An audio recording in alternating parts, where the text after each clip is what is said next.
को रुशनास और आगाह करने का शरफ और सादत सिर्फ आपके हिस्से में आई। आपने हजरत नूर अहमद साहब से बैत की। हजरत नूर अहमद को आपसे खास उन्स था। आप अक्सर उनकी सोहबत में बैठा करते थे। हजरत नूर अहमद साहब आपकी बहुत इज्जत करते और हमेशा मोहब्बत से पेश आते थे।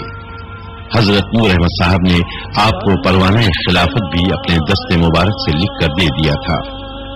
इब्तिदाई अय्याम में आप हजरत सुल्तानुल आरिफीन के मज़ार पुरअनवार की ज़ियारत के लिए सैकड़ों मर्तबा तन तनहा पैदल गए।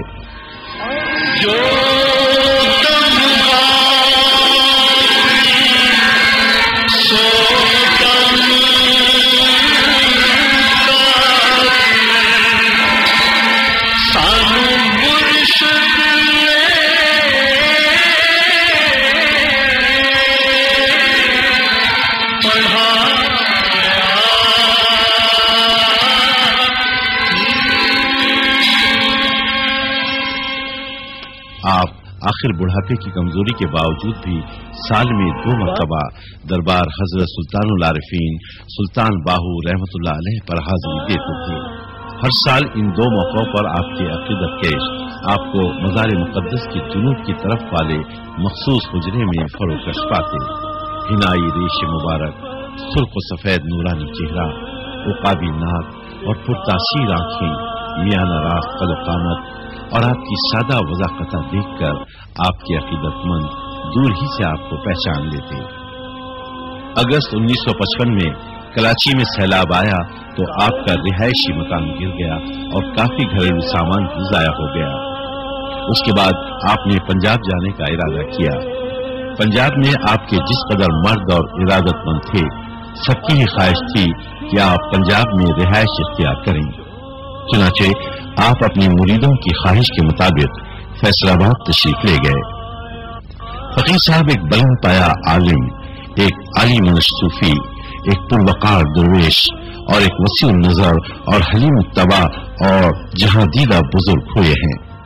अपनी उम्र की 5 सदी के तवील अरसे में आपने जमाने के बेशुमार नशीब फराज और माशरे के अनगिनत दाखिली और खारिजी इनकलाब देखे। आपको हर मकतब ख्याल और मुख्तलिफ अंदाज फिक्र के लोगों से मिलने और गुफ्तगू करने का मौका मिला। उनमें उलमा, फुक़हा, सूफिया, पीरान तरीक़त, फ़क्र और रूहानियत में बहुत वसी और बलीग नज़र रखने वाले लोग मौजूद थे। आपकी सारी जिंदगी इसी दश्त की सयाही में गुजरी। आप फ़क्र व आगाह थे। 16 अक्टूबर 1960 को आप बहुत बीमार थे और कमजोरी की हालत में आपने फरमाया, जिस चीज को हम मौत कहते हैं वो तो सिर्फ मादी लिबास उतारकर रूहानी लिबास पहनने का नाम है। इंसान जब कैदो आबो गिर से आजाद होता है तो उसे जिंदगी के तमाम मसाइब और आलाम से नजात मिल जाती है। मौत के बाद हमारी रूह सिर्फ कफ़स अंसरी से ही नहीं बल्कि कैद व ज़मान व मकान से भी निकल जाती है और फिर मोमिन के लिए तो मौत ऐन जिंदगी है। फिर फरमाया, इंसानी तख्लीक की नुमाइयत सिवाय इसके और कुछ नहीं कि वो अपने खालिक, मालिक और परवरदिगार की मारिफत हासिल करके हक़ उबूदियत अदा करे। यही असल इस्लाम है और जाने ईमान है। बिस्मिल्लाहिर्रहमानिर्रहीम। किबला फकीर साहब रहमतुल्लाह अलैह की तमाम जिंदगी फ़क्र व तसव्वुफ़ में गुजरी। आपने ये तमाम फ़क्र व तसव्वुफ़ हज़रत सुल्तानुल आरिफीन सुल्तान बाहू रहमतुल्लाह अलैह की ज़ात बाबरकात उनकी किताबों से और उनके मज़ार पाक से हासिल किया। आपने वहाँ पे 30-35 साल गुजारे। वक्तन फ़वक्तन इसके आगे पीछे भी वहां आप जाते रहे और क़याम फरमाते रहे। आपने आपकी कुतुब को 30 साल तक अपने हाथों से लिखा, उसको समझने की कोशिश की और समझा। फरमाया करते थे